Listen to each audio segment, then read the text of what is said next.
What's up, everybody? It's your boy Brandon Blakeney, aka Brandon Lee TV. Welcome back to the Live with Brandon Blakeney podcast. Know I got another banger for y'all on the way. Now kick back, relax, and come take a ride with your boy.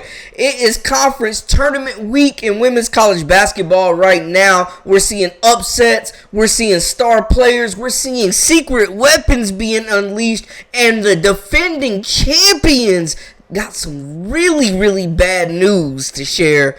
One of their star players went down with an ankle injury. But before we get into all that, make sure y'all hit that subscribe button for all the latest and the greatest. And join our memberships. We got that exclusive content coming daily, weekly, whenever you need it. Now, let's get into it. You are now locked into the Live with Brandon Blakeney podcast. Here is your host, Brandon Blakeney. South Carolina advances 79-68 on to the semifinals of the SEC tournament. And look, the last time these two teams matched up, Texas A&M and South Carolina, A&M was down 2 starters. So we knew it would be a tougher battle for them, especially with Janiah Barker back in this game. But South Carolina still got it done, and Dawn Staley has a secret weapon, y'all. Oh my goodness, Tessa Johnson, the freshman, coming up with one of her best games of the year and of her young career when South Carolina needed her most. South Carolina took the dub 79-68, but this was a physical, hard-fought game, and you knew Texas A&M was going to come in with a chip on their shoulder after getting blown out by 30-plus the last time these two teams matched up. Now, I will say, Texas A&M took a lot of shots. South Carolina, 51.8% from the field. Good shooting night for them, and 50% from 3.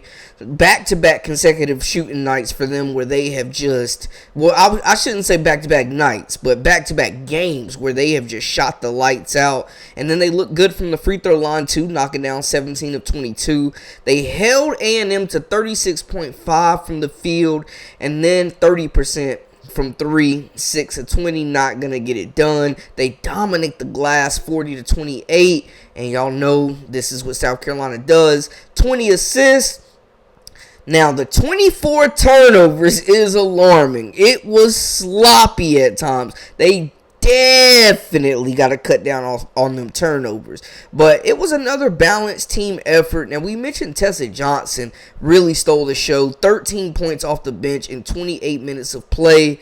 And Coach Dawn Staley had her out there. She played the second most minutes. The freshman guard getting to the basket, hitting some like she had a clutch and one, knocked down the 3 ball. This is just the most aggressive we've seen her.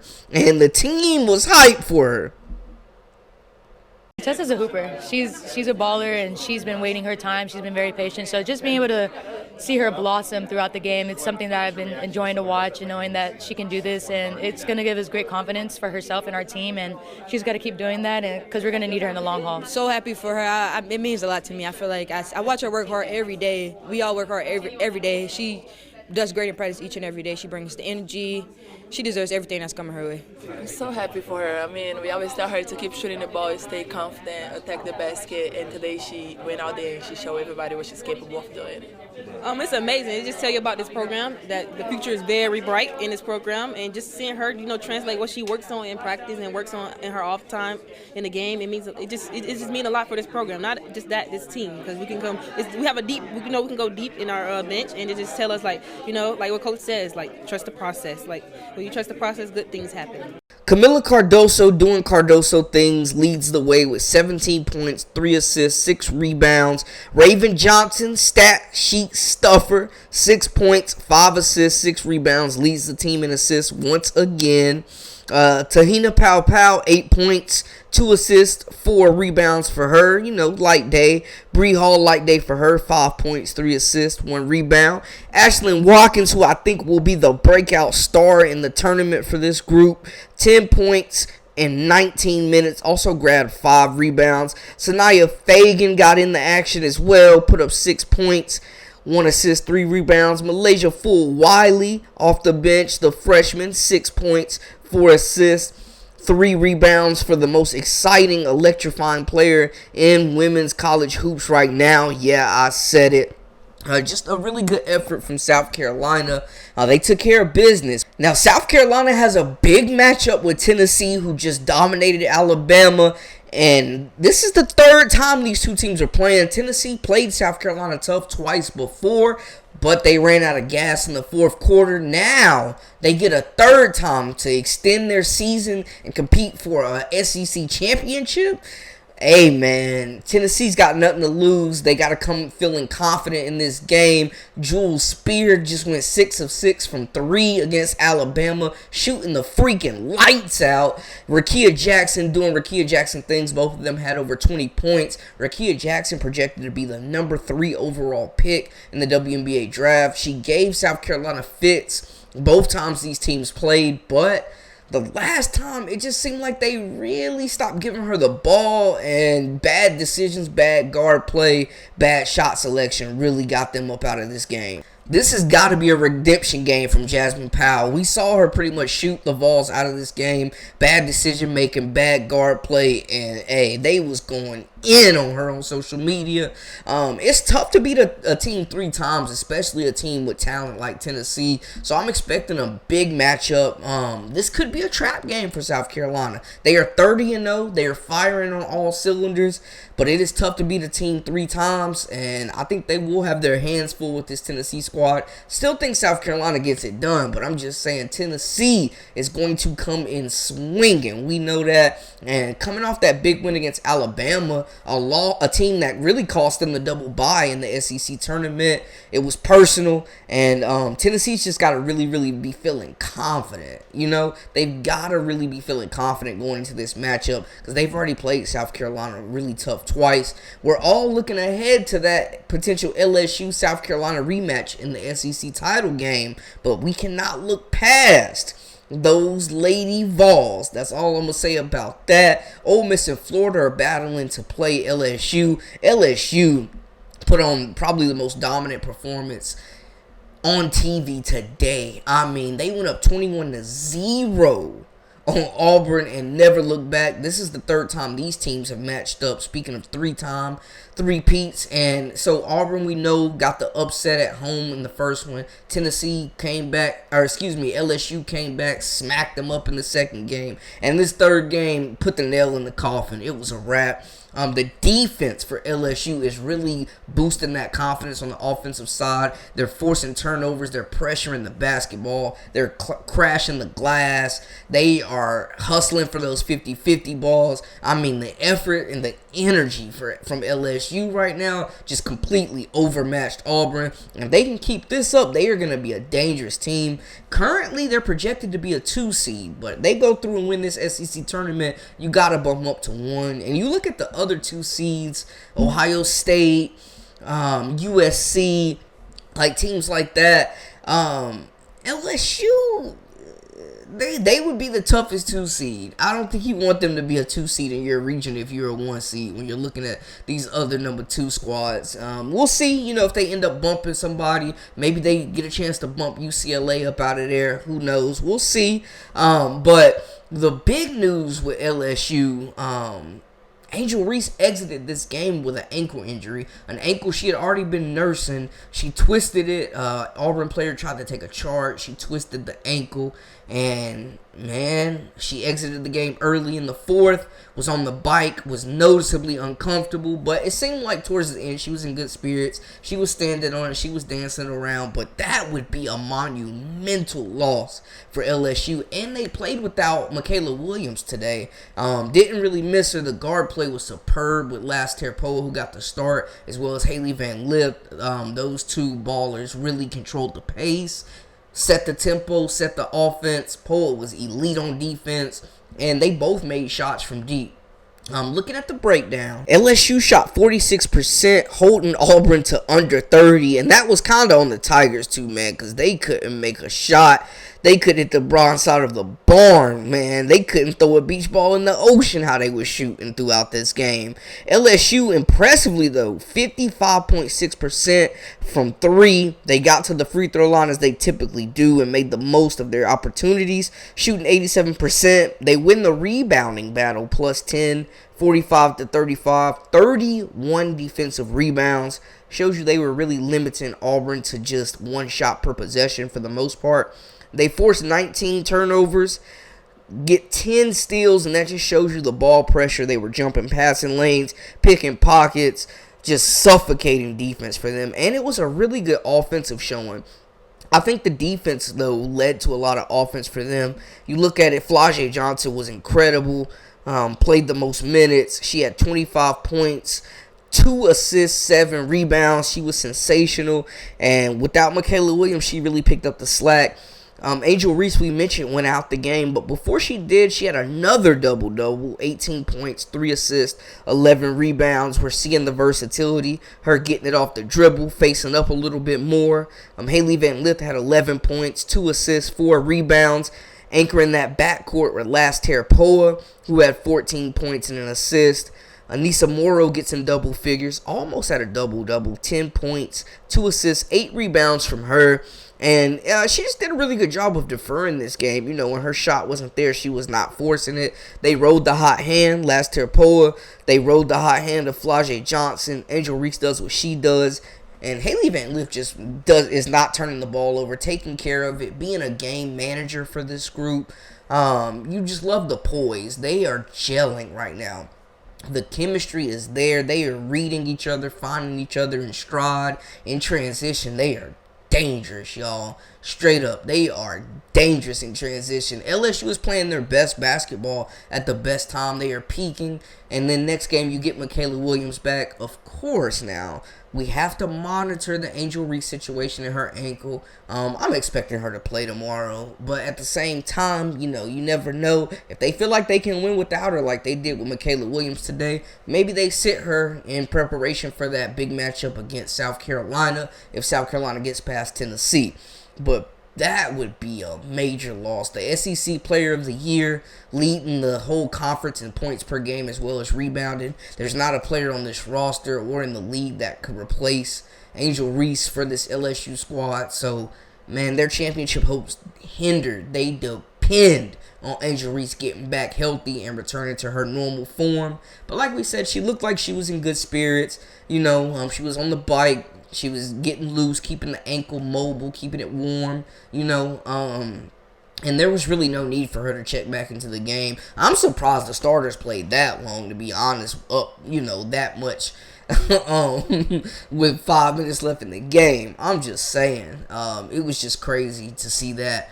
Moving on, though, we got some big news from Yukon. Now, Nika Mule, who's been the starting point guard for this team, 2-time Defensive Player of the Year in the Big East, leading this team in assists, has announced that she will not be coming back to Yukon next season, one of those seniors. She announced it on Instagram with a very, nice post, a salute to Gino Ariyama and this program. So, interesting. Yukon will be fine, though. They're bringing in a very talented point guard in the freshman class. Aubrey Griffin, AZ Flood have already announced they're coming back. They could potentially be getting Aaliyah Edwards back. Paige Beckers is coming back. So it'll be interesting to see, definitely what Aaliyah Edwards does and if they can land Sarah Strong. But big news for UConn, though, man.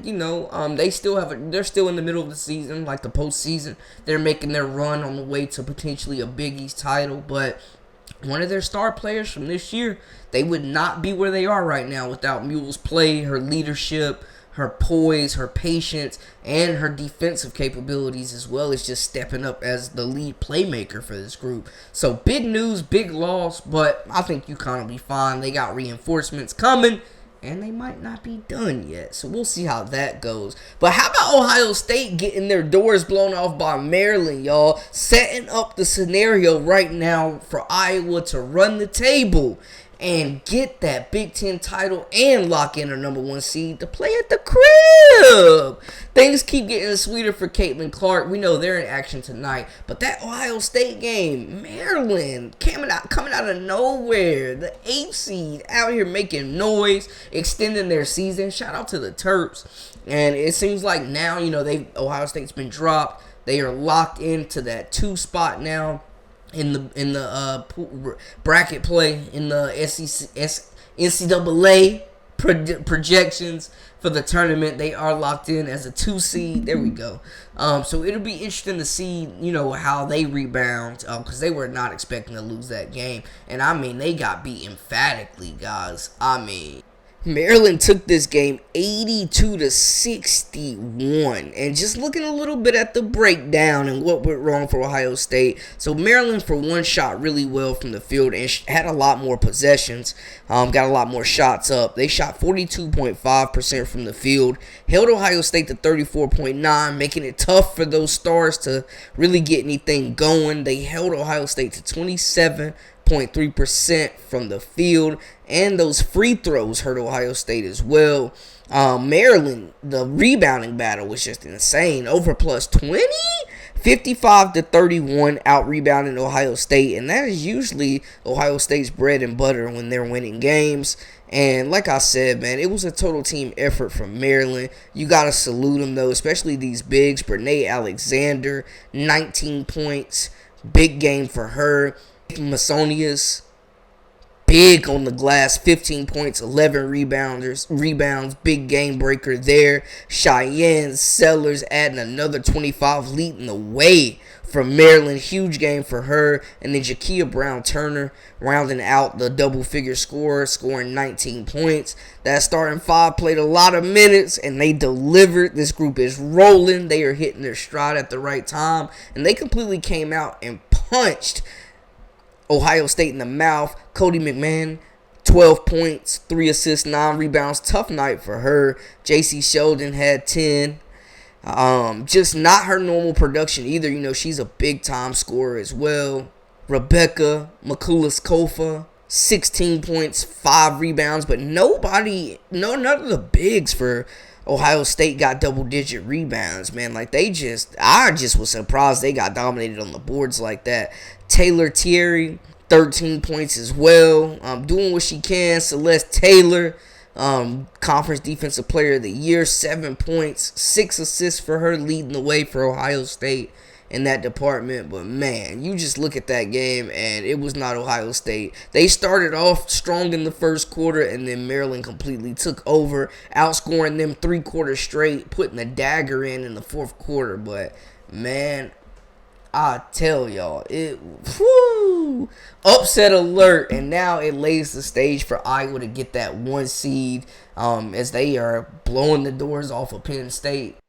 Now, we mentioned Iowa is in control of their own destiny and has a chance to lock up that Big Ten tournament title, as well as a number 1 seed in the NCAA tournament. They just beat Penn State by over 30 points to advance to the next round. They're firing on all cylinders, and on top of that, they are missing Molly Davis, one of their top scorers, and it didn't matter. Other players stepped up and answered the call. Iowa took the win 95-62. They shot 67 of 27 from the field, 40.3%.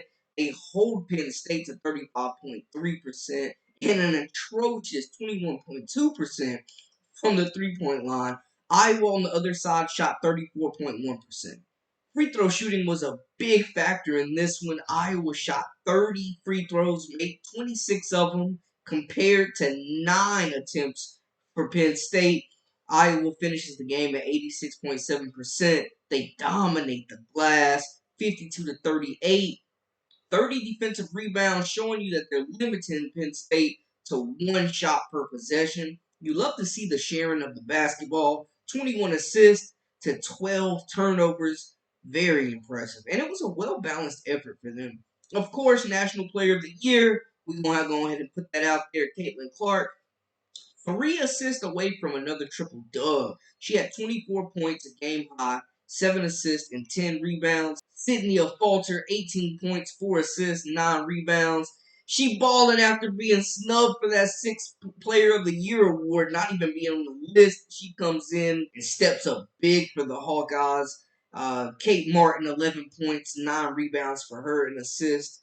Gabby Marshall, the senior, continues to improve, man. The last 2 games that they have played, she's been in double figures tonight. 15 points, 2 assists, 2 rebounds, looking confident as ever. And if they can get this type of play from her on a more consistent basis, watch out. It's like she saved this extra gear for the postseason.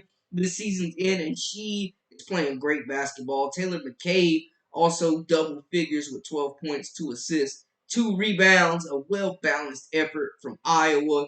I'm happy to see Gabby Marshall out there hooping, man. You wonder how they would look without Molly Davis. And, hey, it was the next man up. A Falter doing her thing. Marshall, big games for both of them. Taking some pressure off Clark. They're making shots. They're sharing the basketball. They're playing defense. They're in unison. A lot of these top teams that we're talking about that are going to be competing for a national championship are starting to peak at the right time. We're seeing it with a lot of these teams mentioned in the video. South Carolina, Iowa, LSU, all these teams peaking at the right time. Yukon playing great basketball. So you love to see that. But it's going to be interesting the rest of the week. We got y'all covered as we move into the semifinals and the finals of these contests. Thank you so much for sharing this journey with me, showing love, commenting, liking, and subscribing. Keep turning me up, baby! And I love the comments as well. We ain't always going to agree, but we going to show love and respect for the game. And that's what we do. So hit that subscribe button for all the latest and the greatest. Until next time, hey, we out.